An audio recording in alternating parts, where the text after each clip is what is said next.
Assalamualaikum warahmatullahi wabarakatuh. Bismillahirrahmanirrahim. Alhamdulillahirabbil alamin. Wa bihi nasta'in ala umuri dunya wa din. Wassalatu wassalamu ala asyrafil anbiya wal mursalin wa ala alihi wa sahbihi wa man sara ala nahjihi bi ihsanin ila yaumidin wa ba'd. Allahumma salli wa sallim wa barik wa an'im ala nabiyina Muhammadin wa ala alihi wa sahbihi ajma'in. Allahumma inna nas'aluka ilman nafi'a wa na'udzubika min ilmin la yanfa'. Allahumma 'allimna ma yanfa'una wanfa'na bima 'allamtana. Allahumma ansurna wal muslimin al-madhlumina fi Filastin wa fi kulli makan. Allahumma aslih lana umurana kullaha wa aslih wulata umurina. Allahumma fa'adna wa balana min kulli su'in innaka waliyyu dzalika wal qadiru alaih. Alhamdulillah, kita panjatkan puji dan syukur kita kepada Allah Subhanahu wa taala atas segala nikmat dan karunia Allah berikan kepada kita. Sebagaimana salawat dan salam semoga tercurah kepada Rasulullah alaihi salatu wassalam beserta para keluarga, para sahabat, dan orang-orang yang istiqomah berjalan di pondok sunnah beliau. Kita meminta ilmu yang bermanfaat dan semoga Allah Subhanahu wa taala melindungi kita dari ilmu yang tidak bermanfaat. Dan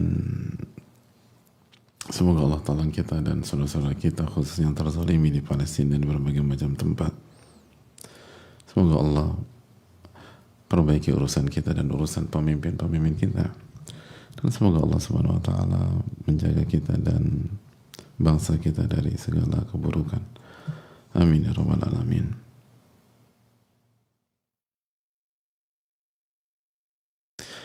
Hadirin Allah muliakan,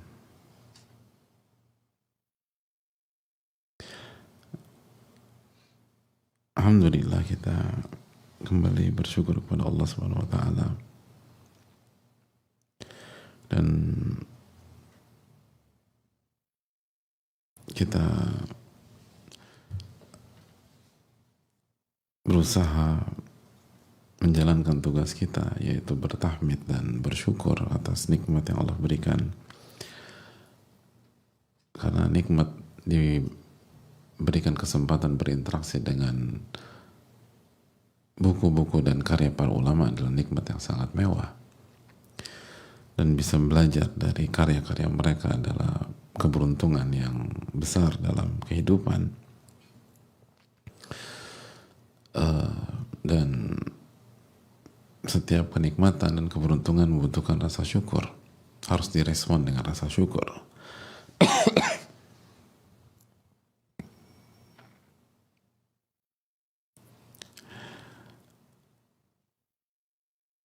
Oleh karena itu,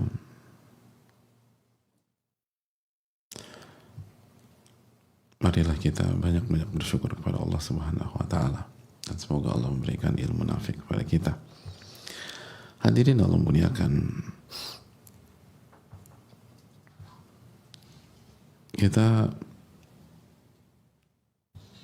telah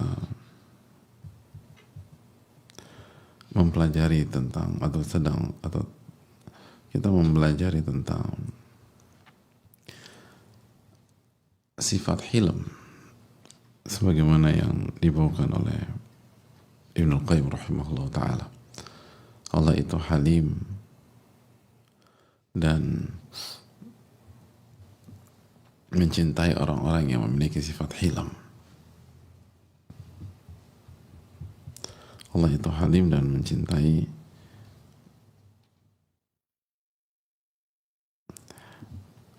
orang-orang yang memiliki sifat al-hilm. Dan kita sudah jelaskan apa itu halim, apa makna dari halim.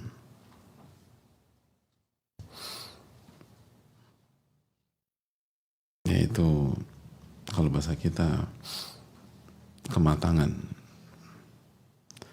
kebijaksanaan,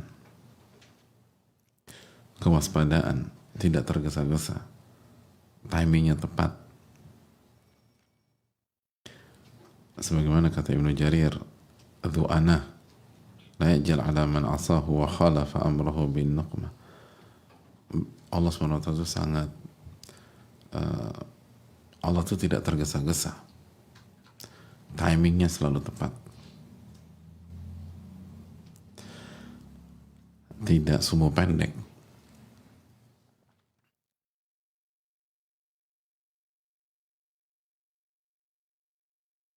Perlahan tapi tepat gitu loh. Bukan perlahan lelet. Makanya Allah berfirman dalam surat Al-Baqarah 235, "Wa'lamu annallaha ghafurun halim."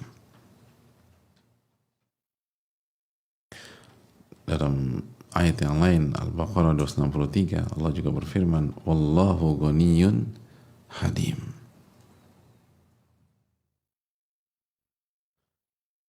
Jadi itu hal yang perlu kita camkan bersama-sama.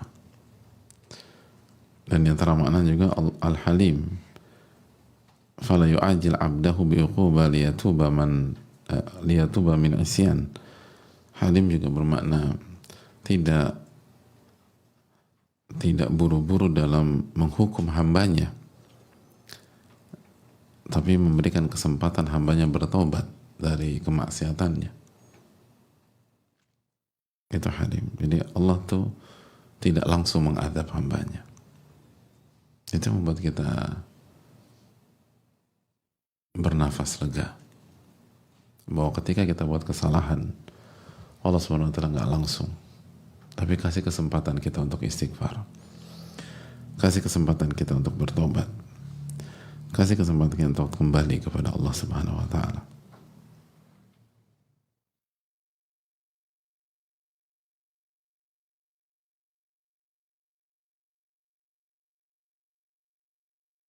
As-Sa'di rahimahullah mengatakan, Al-Halim itu yang memberikan hambanya kenikmatan secara zahir dan batin, walaupun mereka terjatuh dalam kesalahan, kemaksiatan, dan kegelinciran. Maka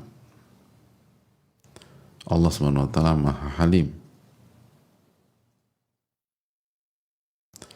untuk langsung menghukum hamba-hambanya yang berdosa, tapi Allah Subhanahu wa Ta'ala memberikan kesempatan agar mereka bertaubat dan memberikan tenggang waktu agar mereka kembali. Itu Halim, hadirin. Itu Halim.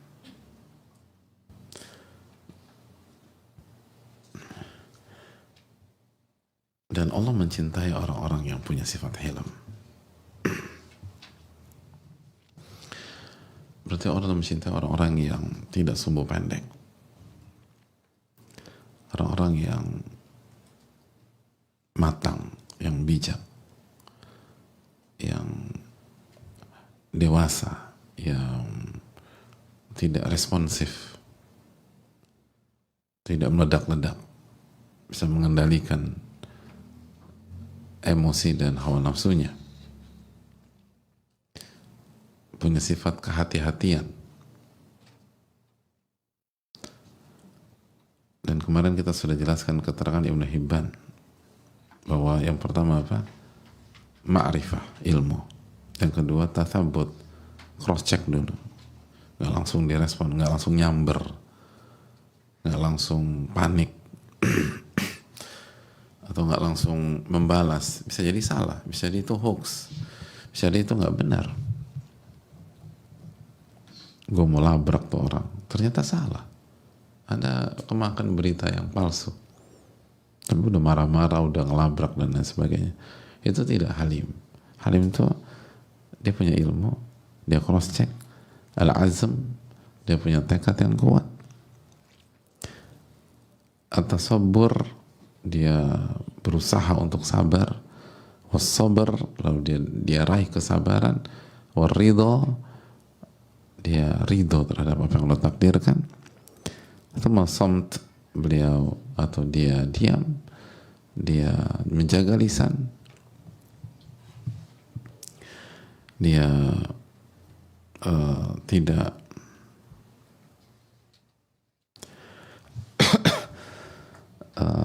orangnya nggak cerewet gitu, nggak chatterbox gitu. Lalu juga yang terakhir igdo itu apa? Taghaful, tidak mempermasalahkan setiap masalah, tidak mempermasalahkan setiap kesalahan orang, lalu diam dan sabar terhadap kezaliman. Itu PR kita bersama. Dan kita tanya diri kita, details ini itu sudah kita miliki atau belum? Dalam hidup itu, dalam menghadapi masalah, kita fokus ke ilmu tidak? Lalu kita punya mental meng-cross check sebuah data atau informasi atau berita atau tidak? Lalu kita punya tekad tidak dalam menghadapi sesuatu? Punya kesungguhan, punya kegigihan? Itu pertanyaan. Orang-orang yang hilm itu punya itu. Lalu tasabur, lalu proses untuk meraih kesabaran, memperjuangkan kesabaran, lalu sabar, lalu habis itu ridho, legowo, plong gitu loh dalam menghadapi masalah karena yakin terhadap Allah Subhanahu wa taala. Lalu samt, lalu dia diam, dia banyak membaca, dia banyak melihat, dia banyak mendengar, dan dia tidak mengobrol ucapan. Lalu igdo, sekali lagi, taghaful dan as-samt, as-sukut dan as-sabr 'ala al-adha. Dia taghaful, dia tidak mengurusi semua kesalahan dan semua masalah. Karena ada masalah dan ada kesalahan, solusinya adalah tidak dibahas. Begitu Anda bahas, Anda hanya buat masalah baru lagi. Nah, itulah kira-kira yang harus kita camkan, dan kita janjikan kita buka sesi tanya jawab dalam poin ini, karena poin ini cukup banyak dan penting untuk kita resapi bersama-sama. Aku qouli hadza wa astaghfirullakum. Kita buka sesi interaksi. Wassallallahu wasallam ala nabiyina Muhammad. Assalamualaikum warahmatullahi wabarakatuh. Waalaikumsalam warahmatullahi wabarakatuh. Semoga Allah merahmati para ulama, ustadz, keluarga, tim, umat muslim di Palestina dan umat muslim dimanapun berada. Amin ya rabbal alamin wa iyyakum. Semoga Allah memberikan rahmatnya kepada penanya dan kita semua. Amin ya rabbal alamin. Izin bertanya Ustaz, apabila ada orang-orang yang membicarakan dan menjatuhkan saya di belakang dan saya diam saja tidak menanggapi, tapi orang tersebut berusaha berteman dengan saya, bagaimana sikap terbaik saya? Terima kasih atas jawabannya Ustaz. Jazakallahu khairan wa iyyakum. Hadirin Allah muliakan. Yang pertama,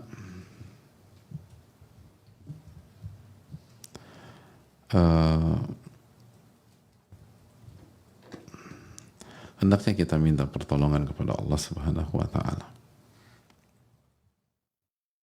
Hendaknya kita minta pertolongan kepada Allah Tabaraka wa taala. Karena menghadapi manusia atau menghadapi orang dan seterusnya butuh pertolongan Allah agar kita tidak salah, agar kita tidak keliru, agar kita tidak terjebak, agar kita tidak terjebak. Butuh pertolongan kepada Rabbul Alamin.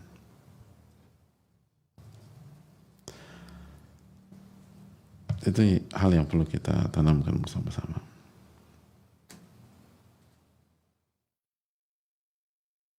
Yang kedua,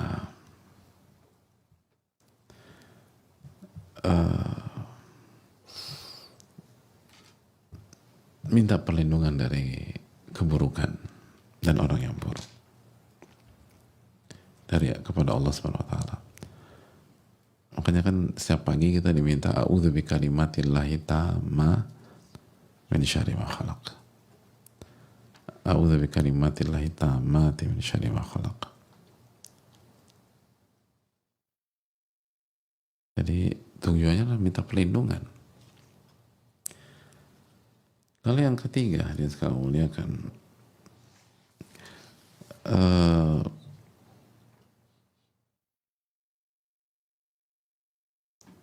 amalkan pembahasan kita, yaitu sifat taghaful. Sifat at-taghaful. Kita harus peka, harus bisa membaca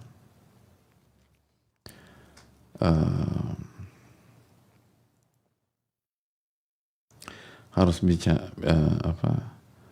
harus bisa membaca lapangan atau peta lingkungan,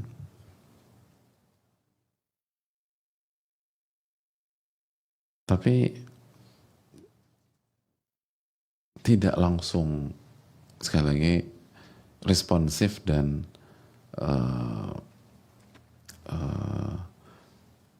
polos-polos aja gitu nyikapin orang, enggak.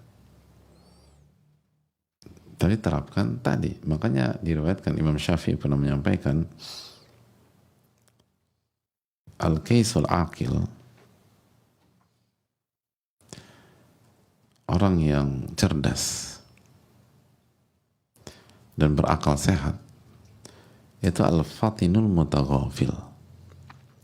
Ya fatin, dia punya kecerdasan, dia bisa mampu ngebaca, tapi taghaful dia. Gak semuanya direspon. Gak semua orang yang ngomongin kita di belakang, lalu begitu ketemu, lo ngomong apa tentang gua lo, gitu misalnya. Udah ngaku aja deh. Gak demikian.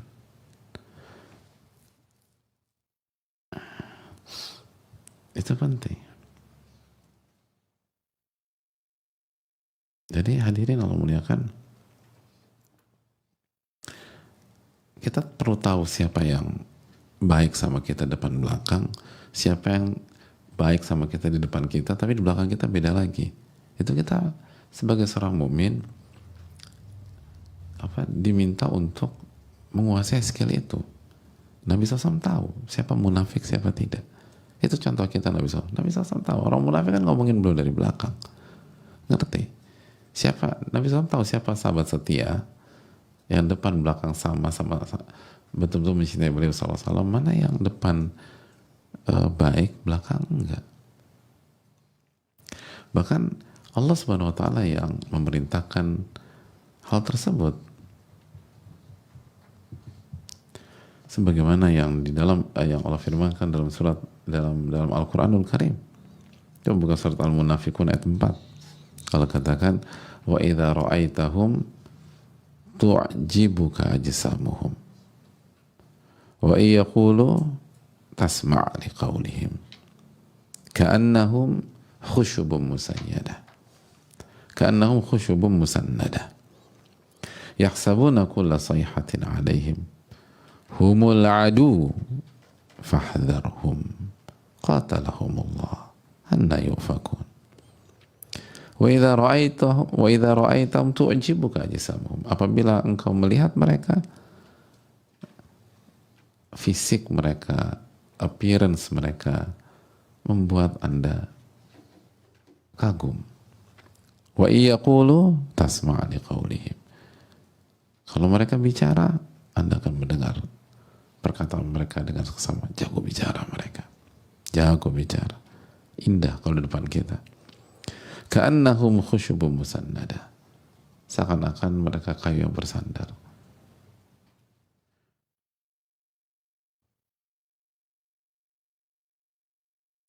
Maksudnya apa? Nggak ada manfaatnya.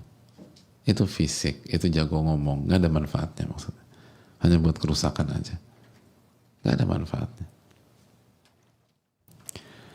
Lalu apa? Yahsabuna kulla sayhatin alaihim. Mereka mengira bahwa setiap teriakan yang keras itu tertuju kepada mereka.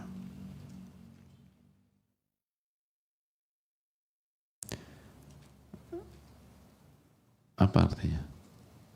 Mereka paranoid. Orang-orang yang bermuka dua itu paranoid. Takut.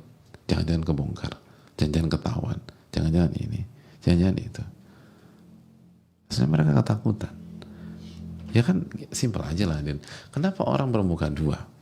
Karena mereka nggak berani tampil apa adanya depan kita atau depan seseorang. Ya, simpel aja. Kenapa kita bisa? Misalnya ada orang bermuka depan kita baik, belakang tuh ini. Karena dia nggak berani terang-terangan. Itu poin. Kalau dia berani dan seterusnya, dia akan bicara depan.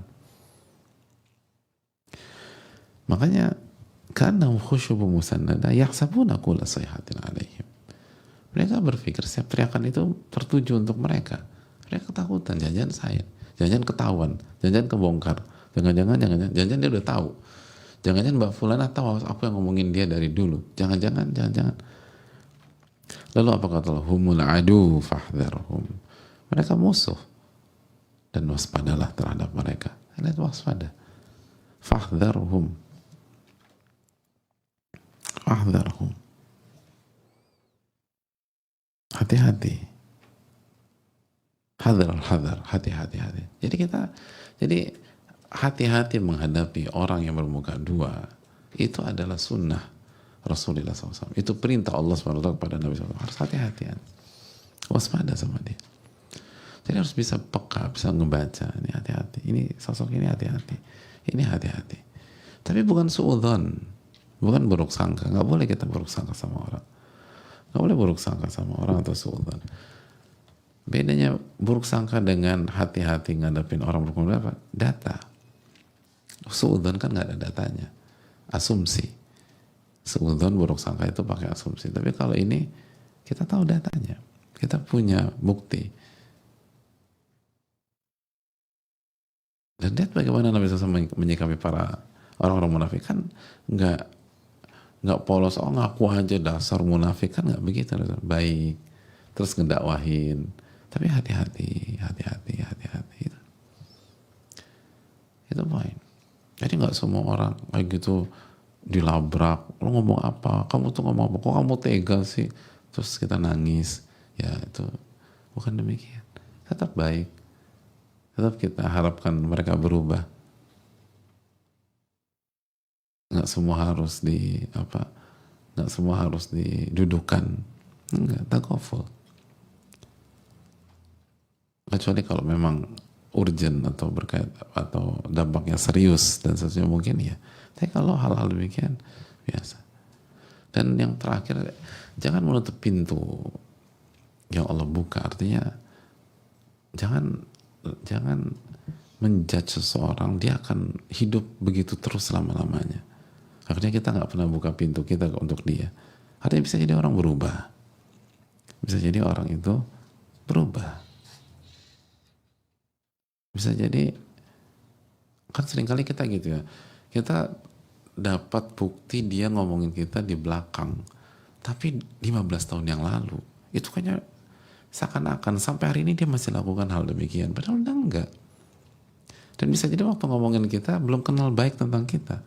Baru terombang-ambing dengerin orang-orang yang hasad kepada kita atau yang membenci kita atau yang, tapi begitu dia kenal lebih jauh tentang kita, berinteraksi dengan kita, akhirnya dia belajar bahwa ternyata gibah tuh nggak boleh, dan definisi gibah clear dan jelas. Akhirnya dia taubat, dia tinggalkan. Tapi kita tuh masih berpikir dia seperti 15 tahun yang lalu. Kita masih berpikir dia seperti 10 tahun yang lalu. Kita masih berpikir dia seperti 5 tahun yang lalu. Padahal dia udah berubah. Nah itu penting.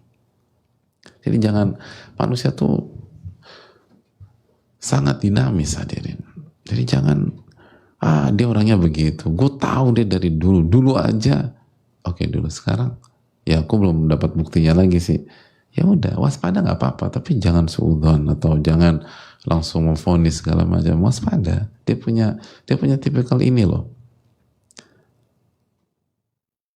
Kecuali kalau sampai sekarang masih melakukan itu beda lagi. Tapi kalau terus masalah-masalah yang kemarin udah diselesaikan, udah sih gitu loh. Oke, sekarang gimana? Allah Ta'ala nggak tahu. Ya ada waspada, tapi tetap baik dan seterusnya. Allah Ta'ala misal. Jadi itu penting. Dan minta pertolongan kepada Allah. Emang nggak mudah. Jadi, tapi sabarlah. Dan wait and see, lihat, evaluasi. Mungkin dia udah berubah. Jadi harus waspada dan terus mempelajari gerak-gerik tanpa suudzon. Allah Ta'ala misal.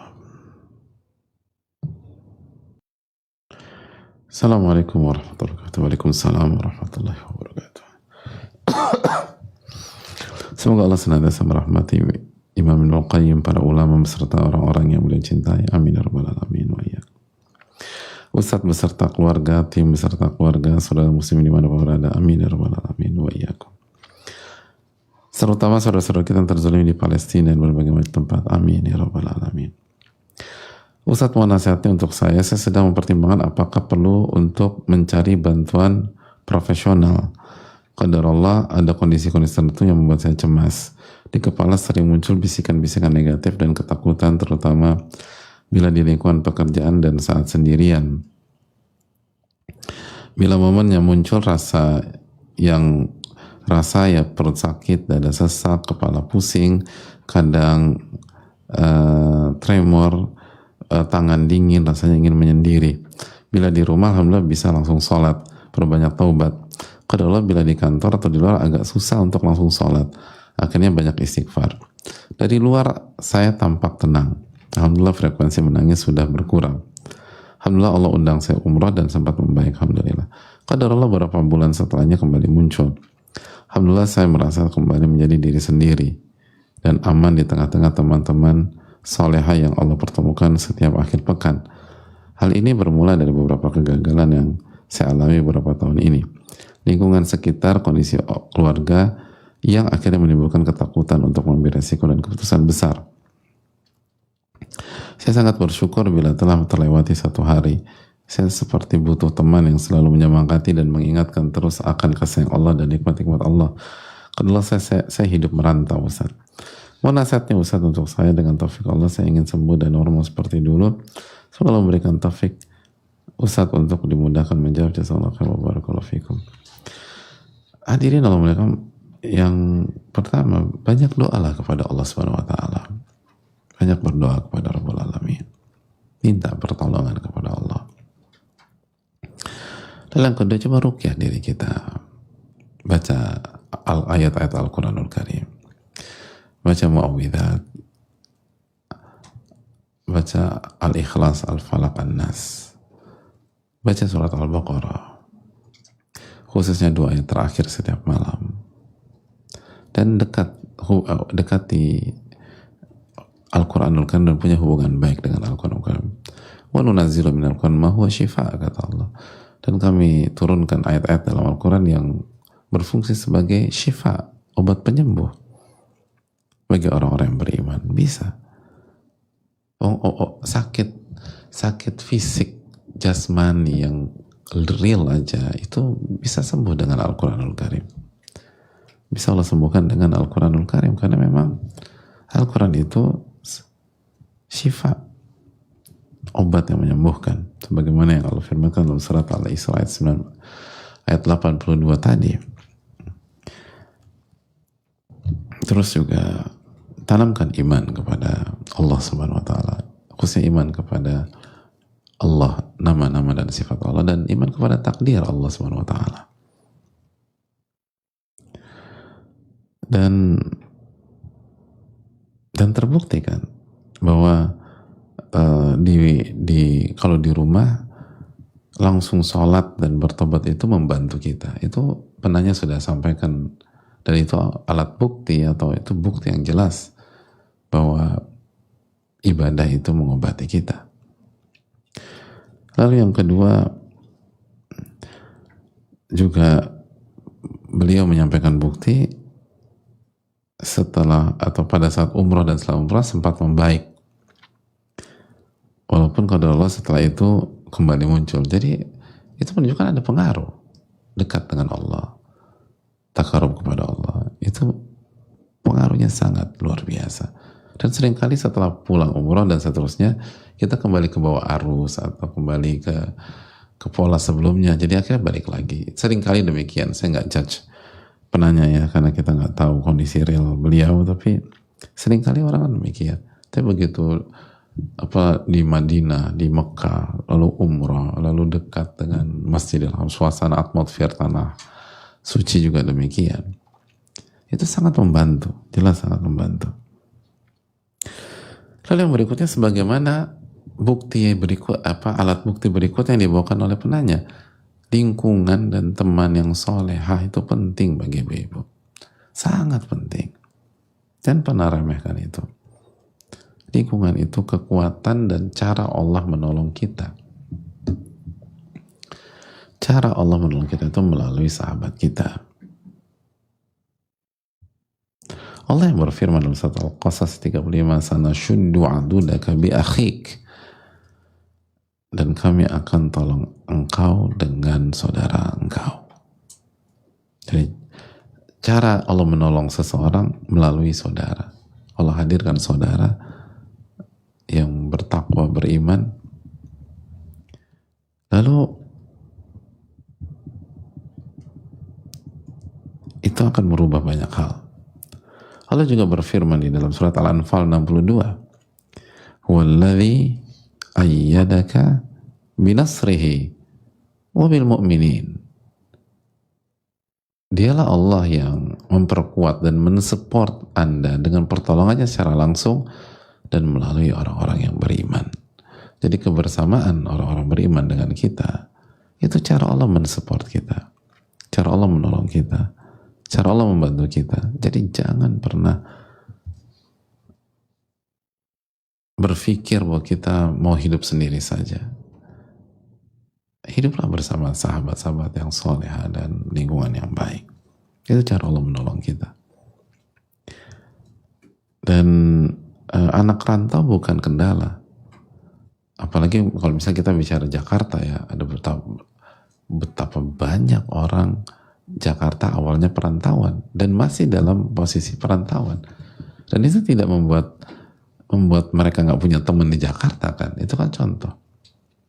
Bisa dengan taufik Allah, tapi coba perjuangkan. Dan banyak sujud sama Allah. Tapi lingkungan jelas penting lah. Lingkungan sangat-sangat penting. Itu punya lingkungan itu banyak sekali masalah akan terselesaikan. Secara langsung maupun tidak langsung. Wallahu ta'ala bisa mungkin itu. Baru apabila memang ada masalah secara medis, maka silakan. Kalau terbukti ini masalah medis, maka silakan. Tapi pengobatan syar'i itu dilaksanakan dulu gitu. Karena pengobatan syar'i itu bukan berdasarkan jurnal, tapi berdasarkan wahyu. Dan terbukti berhasil di banyak orang. Allah Ta'ala misal. Bismillahirrahmanirrahim. Assalamualaikum warahmatullahi wabarakatuh. Waalaikumsalam warahmatullahi wabarakatuh. Ahsanallahu ilaikum Ustaz wa iyyakum. Semoga Allah senantiasa merahmati Ibnu Qayyim, para ulama. Semoga Allah senantiasa menjaga Ustaz, keluarga, tim kajian dan seluruh kaum muslimin dimanapun berada. Amin ya rabbal alamin. Begitu juga ada yang bertanya. Wa iyyak. Jazakallahu khairan Ustaz atas ilmu yang disampaikan. Wa iyyakum. Semoga bermanfaat. Dan ini ilmu ulama yang kita nukilkan dengan segala keterbatasan dan kekurangan kita. Ustaz, saya sudah menjalani rumah tangga dengan suami selama 1 tahun. Selama 1 tahun lebih ini saya berusaha menjadi istri yang taat. Namun nampaknya kesalahan dalam hal-hal kecil bisa menjadi besar. Belum lama ini suami saya memukul kepala saya berkali-kali. Seperti memukuli maling. Karena saya membeli sesuatu dengan uang saya sendiri. Padahal sebelumnya saya jarang beli apa-apa. Dan saya baru mengetahui kalau ternyata suami pernah melakukan KDRT dengan mantan istrinya. Saat ini dia meminta saya untuk resign dan tidak bisa memenuhi kebutuhan saya, namun saya turuti kemauan dia dengan harapan Allah akan rubah perangannya dan lembutkan hatinya. Ustadz, jika suatu hari dia melakukan KDRT lagi ke saya berazam untuk menyudahi saja pernikahan ini walaupun saya telah kehilangan pekerjaan. Insya Allah selama saya masih hidup, Allah masih kasih saya rezeki untuk penghidupan saya ke depan. Verbal abuse dan physical abuse yang dilakukan suami saya mengikis rasa kepercayaan diri saya, membuat saya tertekan, bahkan saya menjadi membenci diri saya sendiri karena gagal dalam memilih suami, karena keterbatasan saya tidak ada wali. Mungkin maksudnya tidak ada wali yang berperan sebelum pernikahan ya, bukan tidak ada wali dalam akad. Kalau akad insya Allah ada wali. Mohon nasihatnya untuk saya Ustadz agar hati saya kuat. Apakah saya kurang berzikir ya Ustadz? Saya mohon ampun kepada Allah atas segala dosa. Semoga Allah mudahkan Ustadz menjawab pertanyaan saya. Jazakallahu khairan, barakallahu fikum. Assalamualaikum warahmatullahi wabarakatuh. Hadirin Allah muliakan, khususnya bagi yang bertanya, semoga Allah menjaga beliau dan meninggikan derajat beliau, dan semoga Allah menjaga ibu-ibu semua dan menjaga para istri dan para wanita dari kekerasan dan kezaliman. Amin ya rabbal alamin. Dan bagi ibu-ibu yang lain yang tidak mengalami hal yang beliau alami, bersyukurlah kepada Allah. Ucapkan alhamdulilladzi afani mimma ibtalaha bihi wa faddalani ala katsirin mimman khala tafdila. Segala puji bagi Allah yang menjaga saya dari ujian yang dialami dan melebihkan saya dari banyak hamba Allah yang lain. Dan semoga bagi yang bertanya dijaga oleh Allah, dijaga imannya, diberikan kesabaran dan diberikan taufik untuk memberikan keputusan di hari esok. Dan semoga iman beliau diangkat oleh Allah Subhanahu wa taala.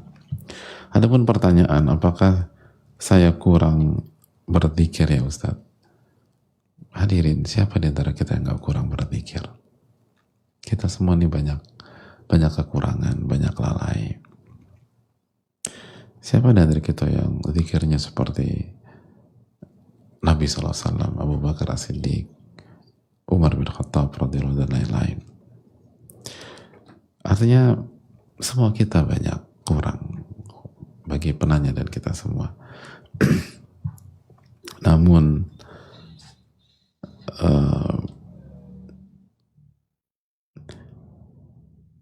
dari pertanyaan yang disampaikan oleh penanya, insya Allah penanya adalah seorang pejuang. Penanya berusaha menjaga imannya, berusaha menjaga ketakwaannya. Dan dari cara bertanya, ini bukan pola orang-orang gagal, bukan pola orang yang jauh dari Allah, bukan pola orang yang lalai yang serius dari Allah Subhanahu wa taala. Nasabuhum kadzalik wallahu hasibul la nuzaki Allah la ahada. Ini yang kita tahu dan kita tidak merekomendasikan siapapun di hadapan Allah. Dan Allah yang maha tahu tentang kondisi seseorang. Karena sekali lagi beliau memulai pertanyaan dengan adab yang baik, lalu juga beliau kata beliau berusaha taat sampai disuruh resign beliau ikut. Itu kan bukan tipikal wanita pembangkang.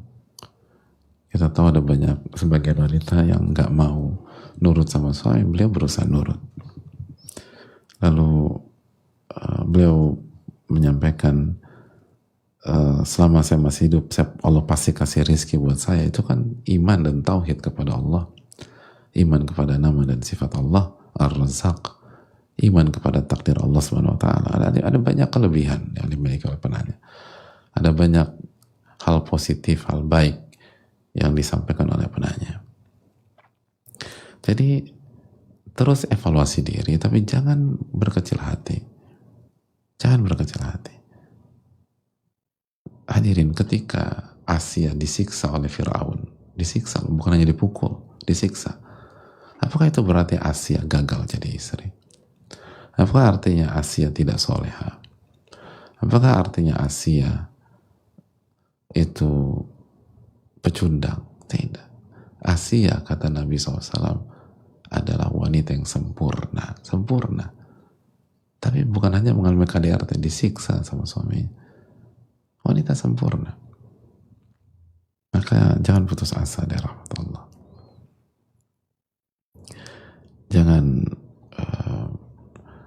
Jangan pesimis. Dan jangan sampai husnudzon kita kepada Allah, baik sangka kita kepada Allah, optimisme kita dalam hidup itu dirusak oleh pihak lain, dirusak oleh lisan pihak lain, siapapun pihak tersebut, atau sikap orang lain kepada kita. Jangan biarkan itu. Itu nggak mempengaruhi. Kata Nabi SAW apa? وَلِجْتَمَعُ عَلَىٰ أَنْ يَضُرُّكَ بِشَيْءٍ لَنْ يَضُرُّكَ إِلَّا بِشَيْءٍ قَدْ كَتَبَ اللَّهُ عَلَيْكَ. Apabila seluruh manusia ingin menjegalmu, ingin menghancurkanmu, seluruh manusia nih ingin menjegal, menghancurkan, membuatmu jadi pecundang, gak akan bisa kecuali apa yang Allah takdirkan atas dirimu. Jangan biarkan ucapan orang lain, siapapun itu, sikap orang lain siapapun itu, membuat kita terpuruk, membuat kita benci terhadap diri kita sendiri. Allah berfirman, laqad khalaqnal insana fi ahsani taqwim. Allah telah menciptakan manusia dengan sebaik-baik penciptaan. Jangan benci dengan diri kita sendiri. Penanya menunjukkan ada banyak kebaikan di dalam pertanyaan ini. Ini yang bisa kita baca, dan kita tidak meremehkan siapapun di depan Allah. Tapi ada banyak kebaikan dan potensi kebaikan yang bisa dikerjakan. Jangan biarkan syaitan membuat fata morgana dan ilusi dalam diri kita. Dan jangan biarkan ucapan atau sikap orang itu membuat kita hancur. Jangan.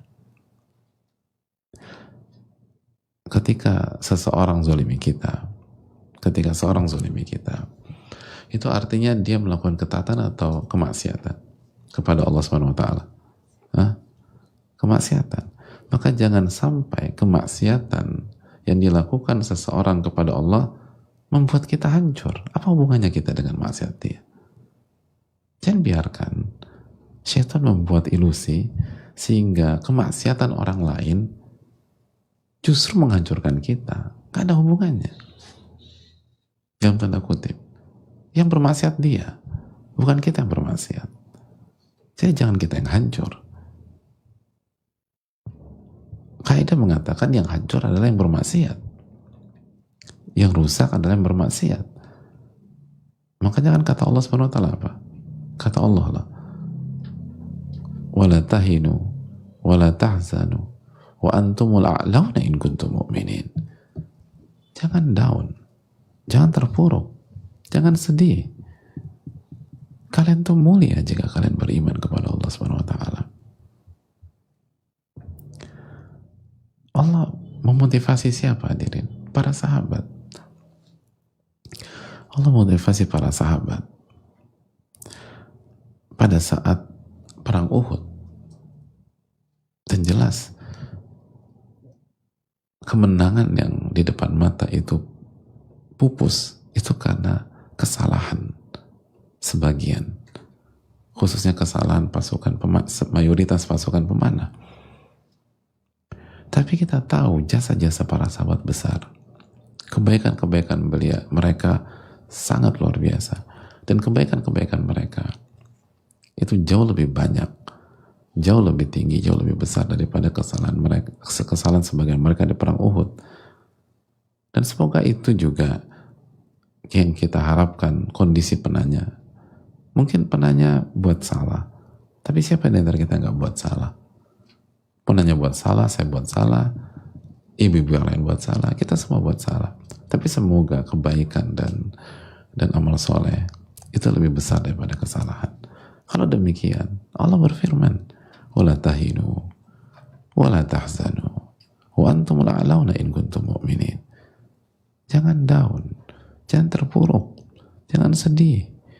Kalian mulia jika kalian beriman kepada Allah. Sebuah ayat yang begitu indah. yang seharusnya kalau kita tadabburi masuk ke dalam sanubari orang-orang beriman, khususnya ketika ia melakukan kesalahan, ia sedang terjatuh, ia sedang terpuruk, atau ia sedang dizolimi. Wala tahinu wala tahzanu wa antumul a'launa in kuntum mu'minin. Kalian mulia selama kalian beriman. Kalian mulia selama kalian yakin kepada Allah Subhanahu wa ta'ala. Adapun kalau maslahat, atau adapun apabila pernikahan ini memang membawa kemudaratan dan terjadi KDRT lagi dan penanya ingin menyelesaikan, maka itu hak penanya. Itu hak penanya. Saran saya istikharahkan dan musyawarahkan ke ahli dan orang-orang bijak yang ada di sekeliling penanya. Wallahu ta'ala bishawab. Saya rasa cukup. Semoga Allah memberikan taufik kepada kita. Subhanakallahumma wa bihamdika, asyhadu an la ilaha illa anta, astaghfiruka wa atubu ilaik.